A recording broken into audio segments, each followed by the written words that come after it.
Hello students, you're at Embassy Education YouTube channel, and today we welcome our new and so amazing teacher, Isabel. Hello.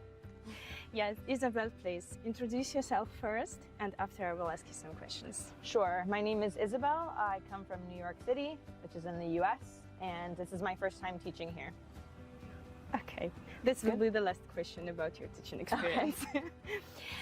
Yes, I have some questions for you, and we need kids to know you better. Sure. Okay. So, what inspired you to become a teacher, and how do you bring that passion into your teaching in the camp?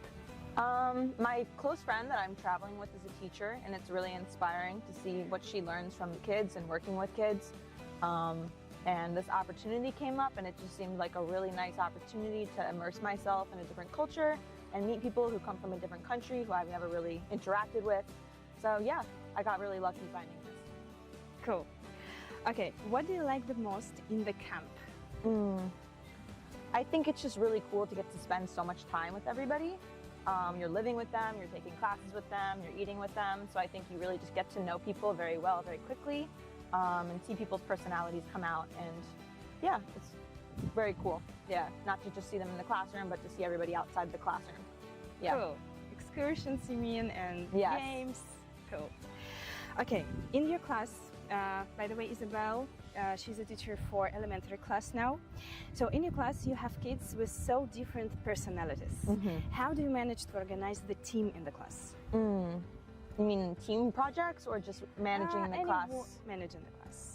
I'd just say a lot of games and a lot of patience. Everyone is at a different learning level, and everyone likes to learn in different ways. So I like to try to switch up the games. There's some games that people prefer, and some games people don't prefer. So a mix of speaking, listening, working in pairs, working individually, just really combining all of those things so that everybody gets what they need. Cool. So, by the way, you can see all the games on our Instagram channel, Telegram channel, and Isabel classes as well. Do you use any game-based methods in your class? Yes, we use a lot of games. I usually like to start class with a game just to get everyone a little warmed up and excited, especially when they're tired. So today we did a game where you had a category and you had to come up with a word, and the word had to start with the last letter of the word before it. So you went as long as you can until we can't come up with any other words, and then we changed the category. But one that we do a lot that the kids seem to enjoy also is just the alphabet game. Similarly, you get a category and we just go in a circle and we go alphabetically around and around until we get to Z. And then if we're having fun, we'll do another round, same category, otherwise we'll change the category. But gets everyone out of their seats, gets everyone to speak a little bit. And sometimes, you know, if they're stuck, they can bounce off of each other, work together even a little bit. So. Cool. Yeah, really warm up. Yes. Okay, next question. Now our camp is almost over, and try to remind kids during the first classes and now, compare the difference. I'd say that they're a bit more comfortable around me, for sure, which I'm sure happens with every class. But I think that they're a bit more comfortable with some of the activities and just speaking English in general. I think that I've tried to instill in them that there's no stupid questions, and that if they mess up, that's fine, and I'd rather them try and mess up than not try at all. So I think that they're finally a little bit more comfortable participating. Cool. That's hard work. Yeah. Okay.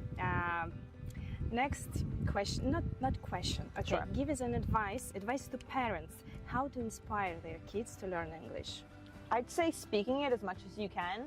I'd also say a really good way to teach any foreign language is TV and music. So playing a movie in English, or giving them a book in English, or just playing a lot of music in English. That's just a really great way to learn the language, and you hear how people actually speak when you do those things. So that's one nice thing. Reading is great as well, but I think when you watch something or listen to something, it's a little bit more natural. You can actually hear how it sounds and how people really speak. Cool. Yeah, I think that's the most helpful part of any language learning, is speaking it and being able to listen and understand. Reading is super helpful as well, but if they want to go and travel to the US, being able to speak the language is most helpful. Yeah, I think this is the common problem for everyone. We can read, but we cannot speak. Yeah, like when I was in school and I learned Spanish, I could read it and write it for a long time, and it took a lot longer to be able to speak it until I started taking classes where the teachers had a lot of speaking activities, and we watched things together as a class and spoke about them. So that's for me when it started to click, and I was able to actually use it in real life. Yeah, okay. To overload this barrier. Yeah. Okay, the last question, my favorite one.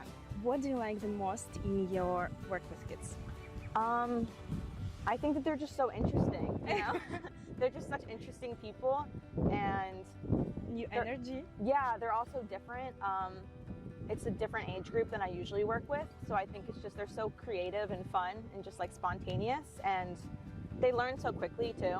Even though they pretend sometimes that they don't, I know like they do, they really learn very quick, so it's just really cool to like be actually in the classroom and be on the other side of that and see that and help them and they help me. Okay, Isabel, thank you very much for your time, for your answers. Of course, and thank guys, if you have any questions to Isabel, just leave a comment below this video and subscribe, of course, to see our teachers, our camp leaders and our students. And I hope we will see Isabel in our summer camp. Yeah, guys, and we will ask her new questions. Sounds good. Thank you. Thank you.